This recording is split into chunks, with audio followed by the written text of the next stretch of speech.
حضرت اسامہ حضور سے بے تکلف تھے اور جو ضرورتیں تھیں حضور سے آ کے کہہ لیتے تھے، ظاہر ہے پوتوں کی جگہ پہ تھے، کوئی بھی کام ہوتا بلا تکلف حضور کی خدمت میں حاضر ہو جاتے۔ حضرت اسامہ بن زید کہتے ہیں ایک دن رات کا ایک حصہ بیت چکا تھا اور مجھے حضور سے کوئی کام، کوئی حاجت حضور سے جڑی تھی اور اس کی تکمیل چاہ رہا تھا، تو میں رات کے وقت ہی آ گیا۔ ظاہر ہے کہیں جانا ہو تو بندہ سوچتا ہے، لیکن جہاں اتنی بے تکلفی ہو وہاں کہتا ہے چلو میں چلا جاتا ہوں، تو وہ حضور کی خدمت میں حاضر ہو گئے تو آقا کریم تشریف لے آئے۔ اللہ اکبر! حضور علیہ السلام نے ایسے ہی چادر لپیٹی تھی اور حضور کے اطراف میں ابھار تھے، لیکن مجھے نہیں پتا تھا کہ اندر کیا ہے، تو میں نے حضور سے حاجت کہی، حضور نے میری حاجت پوری کر دی۔ فلما فرغت من حاجتی، جب میں اپنی حاجت سے فارغ ہو گیا، جو میرا کام تھا وہ ہو گیا، تو پھر میں نے یہ سوال کر ہی لیا، قلت ما ھذا الذی انت مشتمل علیہ، میں نے کہا حضور یہ کیا ہے جس کے اوپر آپ نے چادر ڈال کر ڈھانپا ہوا ہے؟ فکشفہ، تو حضور نے کچھ بتانے کی بجائے چادر ہی کھول دی۔ جب چادر کھلی تو منظر صاف تھا۔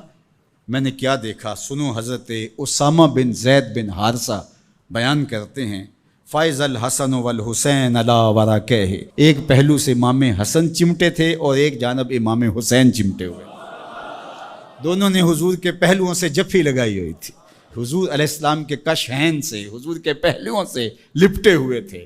اللہ اکبر! ظالمو، تم نے تیر حضور کے پہلوؤں پہ مارا ہے، حضور کے پہلوؤں سے یہ شہزادے لپٹے ہوئے ہیں۔ اور پھر آقا کریم نے کیا کہا؟ فقال ھذان ابنایا، فرمایا یہ دونوں میرے بیٹے ہیں، و ابناؤ ابنتی، اور میری بیٹی کے بیٹے ہیں۔ اللہم انی احبہما، اے اللہ میں ان سے پیار کرتا ہوں، فاحبہما، تو ان سے پیار کر، فاحب من یحبہما، اور جو ان دونوں سے پیار کرے مالک اس سے بھی پیار کر۔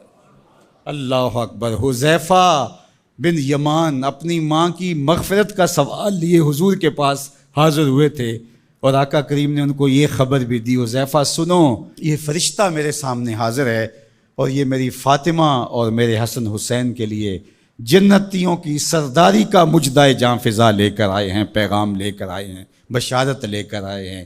یہ خاندان عالی مرتبت خاندان، کبھی حضور ان کو چادر میں سمیٹ لیتے ہیں، کبھی مباہلے کی آیت کا مصداق یہ قرار پاتے ہیں اور فرماتے ہیں اللہم ہؤلاء اہل بیتی، یہ ہیں میرے اہل بیت، اور کبھی آقا کریم علیہ السلام کندھوں پہ سوار کرتے ہیں، کبھی حضور کی پشت پہ سواری ہوتی ہے، اور کبھی حضور بشارتیں دیتے ہیں کہ لوگوں کو بتا دو کہ یہ میرے فرزند، یہ عالی مرتبت شہزادے جنتی جوانوں کے سردار ہیں اور میری شہزادی جنتی خواتین کی سردار۔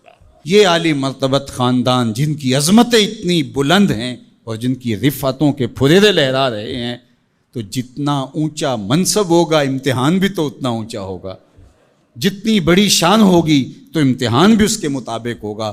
پھر 10 محرم کو جو امتحان ان شہزادوں نے دیا اور ثابت کیا کہ ہم سرداران جو جنت ہیں وہ ایسے ہی نہیں بن گئے، کیسے کڑے امتحان سے گزر کر کے ہم اس مرتبہ رفیع کے اپنے آپ کو حقدار بتا رہے ہیں۔ کوئی یہ نہ کہے کہ پیغمبر نے اپنے نواسے جان کے ایسے ہی بشارت دے دی تھی اور یہ عظمت ان کو حاصل ہو گئی تھی، ورنہ ان کے اندر کیا رکھا تھا۔ اب زمانہ دیکھے کہ جو حسین ابن علی نے کر کے دکھایا ہے، زمانے میں کوئی دکھائے تو صحیح۔ عظمتوں کی جس مسند پہ بیٹھے شہزادہ رسول دکھائی دیتے ہیں اور شہزادی رسول دکھائی دیتی ہیں اور امام حسن دکھائی دیتے ہیں، یہ الگ الگ عنوانات ہیں، جس عنوان پہ آئیں تو ایک کائنات بسی ہوئی ہے۔ اللہ جل شانہ ان شہزادوں کی برکت سے ہمیں دین کا حقیقی شعور عطا کر دے۔